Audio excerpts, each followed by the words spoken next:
Hey, got my 1986 shirt on. Yeah. Oh, pay attention to that.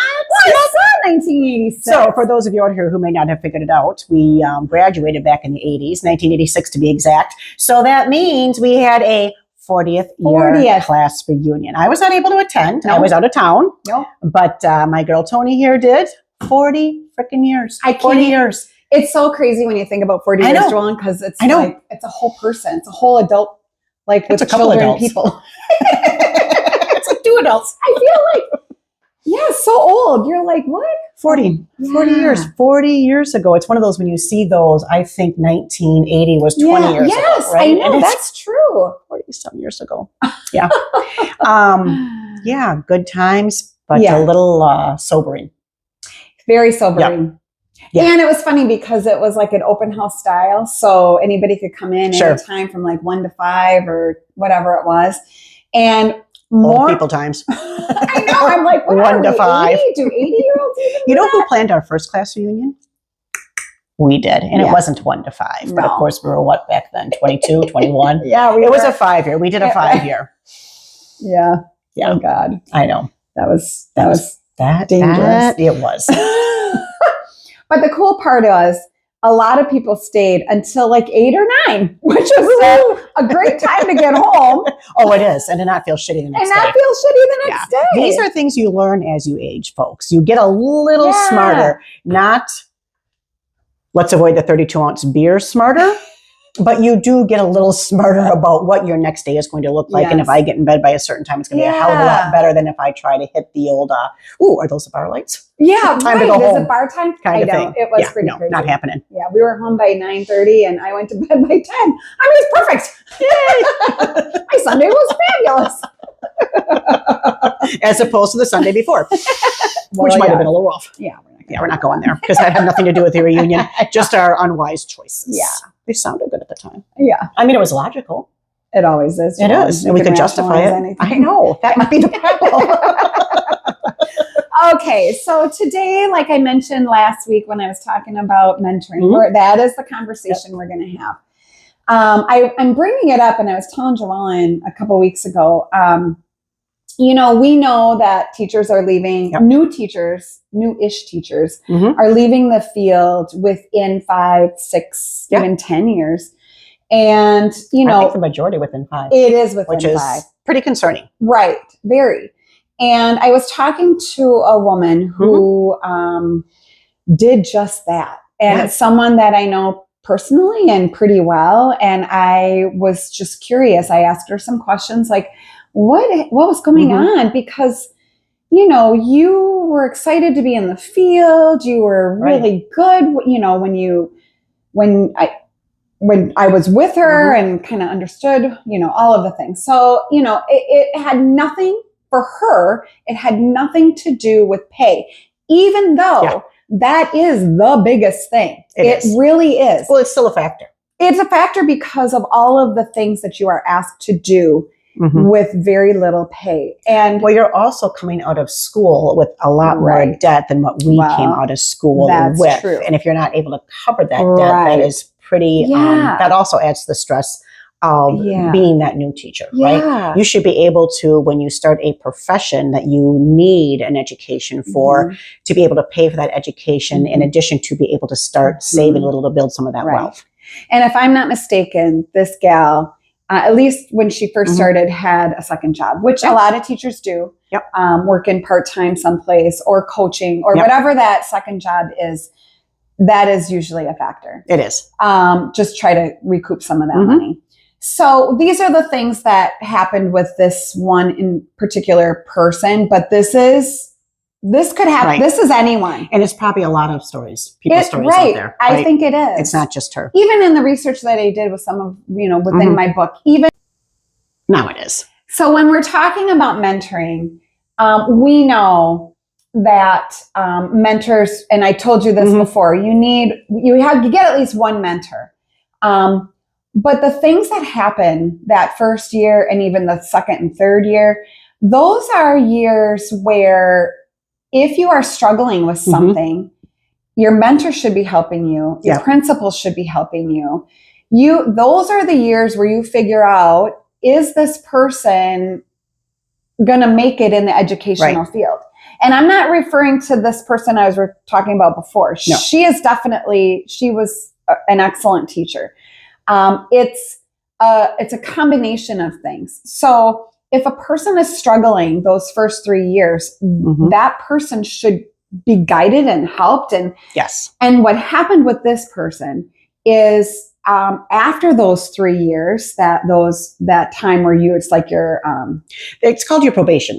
You're on probation because those are your 3 years where within those 3 years, as you are learning your craft, your administration would be allowed to non-renew you without cause per se, because that's kind of your it's your probation period. It's your trial period. If they feel that you're not going to cut it, it doesn't necessarily mean that you're not a good teacher. It might mean that you're not a right fit for that district. Right, at that time. That happens. Yeah, and it also depends on the person that's judging you.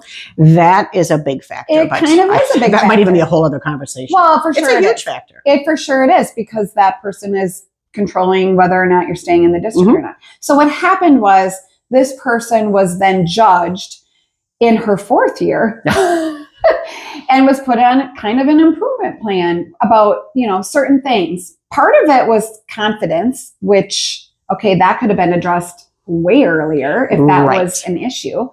And some of it was something that she felt was a little nitpicky, but she improved on those things and so on and so forth. But even within this time, she was given more students, like classes of 30, with multiple kids that need special education or were on a 504 plan with other health impairments and so forth, with co-teachers that the district has switched over from co-teaching to co-serving. So just to identify what that means, co-teaching is Joellen and I, regular ed, special ed, we're planning, we're talking, we're collaborating, we're both delivering the curriculum, we're all both supporting the students. We're like two teachers that know all the things. She's the specialist with strategies to help kids. I am the academic person giving the instructional, the curriculum. We work together, we both teach. Which can be best practice, my friend, if done right. Yeah. If done right. Absolutely. But when a lot of districts have gone from co-teaching to co-serving, that's just saying we're going to be in the planning part and I'll pop in now and again because I have all these other people that I have to go see in other classes and blah, blah, blah. And so you're co-serving, but you no longer have the two people helping you.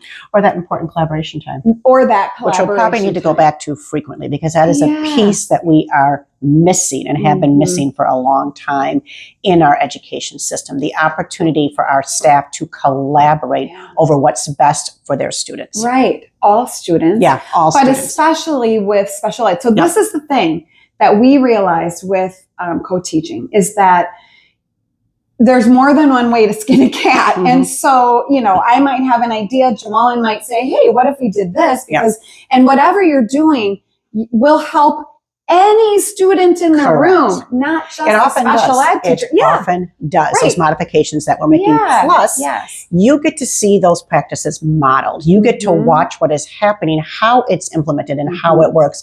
And for me as a special ed teacher, it was always easier for me just to go in and show you, to model what needs to be done versus say, try this, try this, or just a bunch of verbiage that is pretty meaningless unless you can see it in action. Yeah.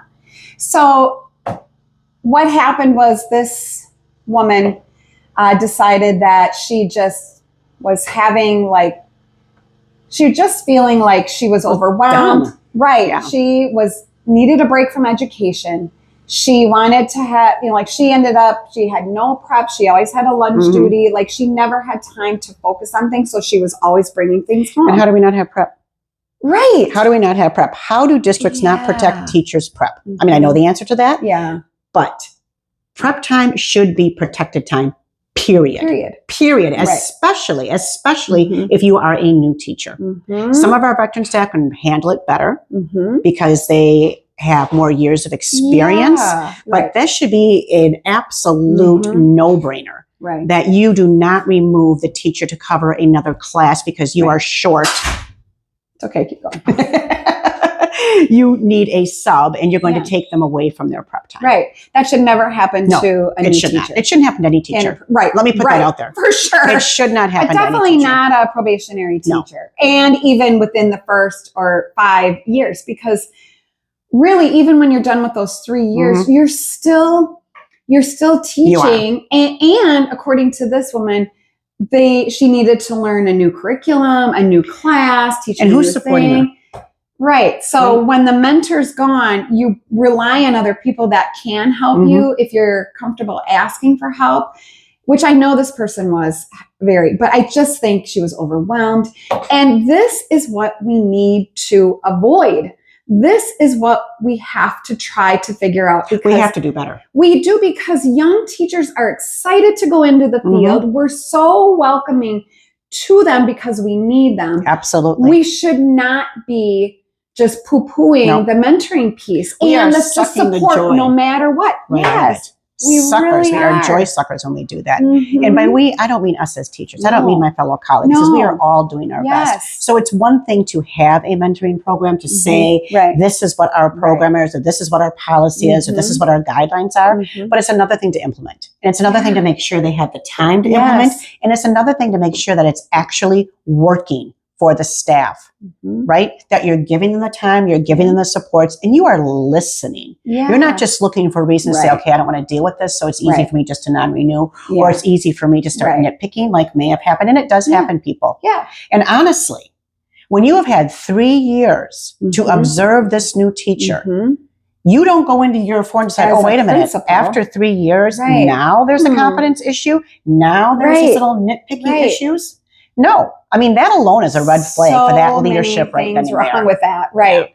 Yeah. There's also a lot of things wrong with our plans for improvement, which will be another talk. Well, yeah. So principals, if you're listening, or administrators of any type, please pay attention and support your newest teachers, like all the time, not just when you're there to observe and do the evaluation or whatever, but to pull them in and say, hey, I noticed this. Let's work on this. And how can I support you? I mean, it's a simple conversation, not something like, and verbally and non-verbally. So if someone is struggling and you are kind of pointing out some of their flaws or the things that they need to work on, rolling your eyes or like looking like you don't really have time. That is not okay. Hey, here's a clue. Or an idea. How about you build a relationship? How about you build stronger relationships with your new teacher so they're not failing, my friend? How about you use your own words that we often hear as teachers, that if you just built that relationship or worked harder on that relationship, things would improve. But no shit. I mean, seriously. I know. It's because you've nailed it all. It's your inability to communicate with your staff. It is your inability to support your staff. And it is your inability to check yourself, right? Just because there is a mentoring plan does not excuse you from your role in that. Right. You set the tone for your school, right? And your school's success. And I think anybody out there can agree, when you have had good leadership, when you have had strong mentorship, we all make mistakes early on in our teaching careers. But when there is somebody there to pick up those pieces for you and tell you it's all right, that this is how we will address that, and I know you will improve, that makes a world of difference versus just constantly pointing out what it is. And when you put somebody in these plans for improvement, you tell them these things, but you give them no support in how we improve it and what should that look like. Are you putting them in other classrooms where you see that there's a strong teacher that they can observe, doing these very things you're telling a teacher that they're missing? Right? Or do you just go in and tell them what they're doing wrong and find a way to fix it? Right. Oop, got off on a little tangent there, but no, it's true. It's that whole. I think a lot of districts, a lot of districts put the mentoring program in place, set up, put people with people and so on and so forth. And then you got to have a person that meets with them monthly and whatever. You talk about all the things.